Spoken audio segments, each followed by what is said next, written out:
இப்ப ஏசாயா தீர்க்கதரிசி மூலமாக ஜனங்களுக்கு ஆண்டவர் வெளிப்படுத்துகிற ஒரு காரியம் ஏனென்று கேட்டால் ஜீவ வசனத்தை பிடித்து கொண்டால்தான் பிரகாசமாய் வாழ முடியும் ஆண்டவருக்குள்ள.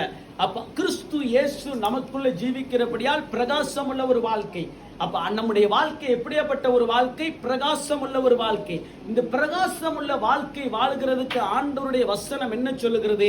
எழும்பி பிரகாசி உன்னொளி வந்ததே, கர்த்தருடைய மகிமை உன்மேல் உதித்ததே. அப்ப புதிய ஏற்பாட்டின் காலத்திலே ஆவியானவர் நம்முடைய இருதயத்திலே வாசம் பண்ணுகிறார். இதுல சந்தேகம் இல்லை. ஆவியானவர் நம்முடைய உள்ளத்திலே வாசம் பண்ணுகிறார். ஆகவே அந்த மகிமை நமக்குள்ளே இருக்கிறது. இந்த மகிமை நமக்குள்ளே இருக்கிறபடியால் என்ன நடக்கிறது? சுடர்களைப் போல நாங்கள் பிரகாசிக்கிறோம். அதுதான் அப்போஸ்தலனாகிய பவுல் ஞாபகப்படுத்துகிறார். என்னத்தை ஞாபகப்படுத்துகிறார்? தேவ ஜீவ வசனமாகிய அந்த வசனத்தை பிடித்துக் கொண்டே உலகத்திலே சுடர் ஒளிகளாய் நீங்கள் பிரகாசிக்கிறீர்கள். இங்கே ஏசாயா தீர்க்கதரிசி மூலமாய் ஆண்டவர் என்ன சொல்லுகிறார்? எழும்பி பிரகாசி.